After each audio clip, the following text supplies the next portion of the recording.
আপনার বাচ্চা কি বারবার বমি করছে? দুধ খাওয়ার কিছুক্ষণ পরেই কি সব বের করে দিচ্ছে? খাবার দেখলেই কি বমি বমি ভাব হচ্ছে? অনেক বাবা মা ভাবেন এটা সাধারণ বদহজম, কিন্তু কিছু ক্ষেত্রে এটি হতে পারে এমন একটি সমস্যা যেখানে বাচ্চার শরীরে জল ও পুষ্টির ঘাটতি পর্যন্ত দেখা দিতে পারে। এই অবস্থায় ডাক্তাররা অনেক সময় একটি সিরাপ দেন যার নাম ডোমস্টল সিরাপ। কিন্তু প্রশ্ন হলো, এই সিরাপ আসলে কিভাবে কাজ করে, কত বয়স থেকে খাওয়ানো যায়, কতদিন পর্যন্ত ব্যবহার করা নিরাপদ, আর এর সাইড এফেক্ট কি কি?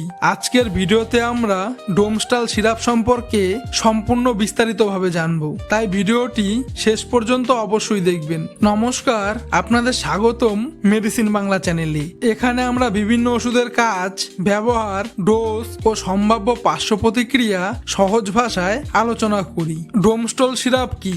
ডোমস্টল সিরাপ একটি অ্যান্টি এমেটিক মেডিসিন।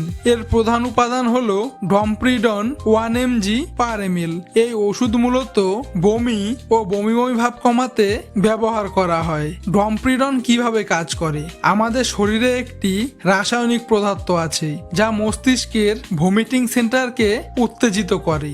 ডমপ্রিডন সেই সিগন্যালকে কমিয়ে দেয়। এছাড়াও এটি পাকস্থলীর খাবার দ্রুত নিচের দিকে যেতে সাহায্য করে, ফলে বমি কমে, বমি বমি ভাব কমে, পেট ফাঁপা ও অস্বস্তি কিছুটা কমতে পারে। খাবার হজমেও সাহায্য করে। কোন কোন রোগে ব্যবহার করা হয়? ডাক্তাররা সাধারণত ডোমস্টল সিরাপ ব্যবহার করতে বলেন বমি বমি ভাব, বমি, গ্যাস্ট্রোএন্টারিটিসের কারণে বমি, বদহজমের সাথে অস্বস্তি, কিছু ওষুধ খাওয়ার পর হওয়া নাউসিয়া হলে তার থেকে উপশম পেতে ব্যবহার করতে বলে। মনে রাখবেন, এটি বমির কারণ দূর করে না, বরং বমির উপসর্গ কমাতে সাহায্য করে। কত বয়স থেকে খাওয়ানো যায়? শিশুদের ক্ষেত্রে ডমপ্রিডন শুধুমাত্র শিশু বিশেষজ্ঞর পরামর্শ অনুযায়ী ব্যবহার করা উচিত। ছোট শিশুদের ক্ষেত্রে ডোজ সম্পূর্ণভাবে ওয়েটের উপর নির্ভর করে, তাই নিজের ইচ্ছায় বাচ্চাকে এই সিরাপ খাওয়াবেন না।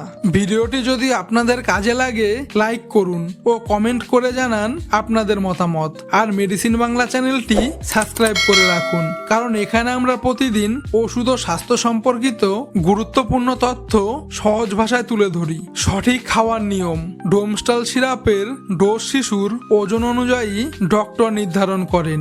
সাধারণ নিয়ম অনুযায়ী খাবারের 15 থেকে 30 মিনিট আগে খাওয়ানো হয়। নির্দিষ্ট মেজারিং ক্যাপ বা ওরাল সিরিঞ্জ ব্যবহার করা উচিত।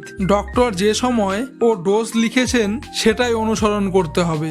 ডোজ মিস হলে ডবল ডোজ দেবেন না। কতদিন পর্যন্ত ব্যবহার করা যায়? সাধারণত কয়েকদিন থেকে 1 সপ্তাহ পর্যন্ত ব্যবহার করা হয়।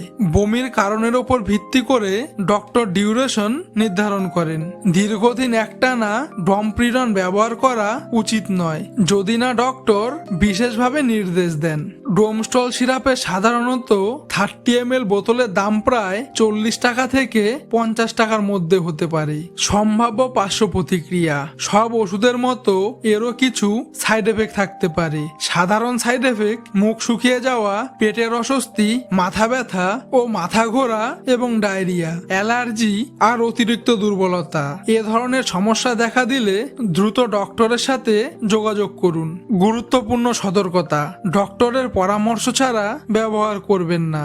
যদি শিশুর বারবার বমি হয় এবং সাথে জ্বর থাকে, প্রস্রাব কমে যায়, চোখ বসে যায়, অত্যন্ত দুর্বল দেখায়, তাহলে দ্রুত চিকিৎসকের কাছে নিয়ে যান। শুধুমাত্র বমি কমে গেলেই রোগ ভালো হয়েছে এমন ধরে নেবেন না।